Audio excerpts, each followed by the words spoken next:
Hi! In front of me is CAT S53 and today I would like to show you how you can manage apps permissions.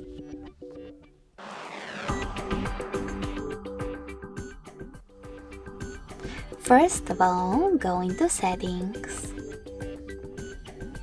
Now scroll down to access Privacy section.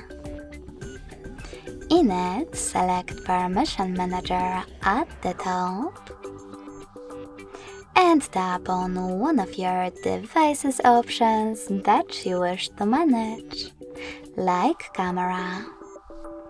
Over here, click on one of your apps and apply the best option for you. Allow only while using the app, ask every time, or don't allow.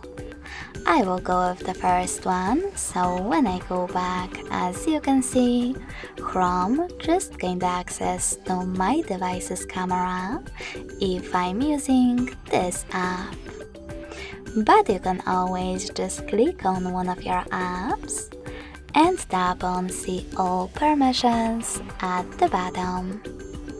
Then manage all of those options only for those an app from here.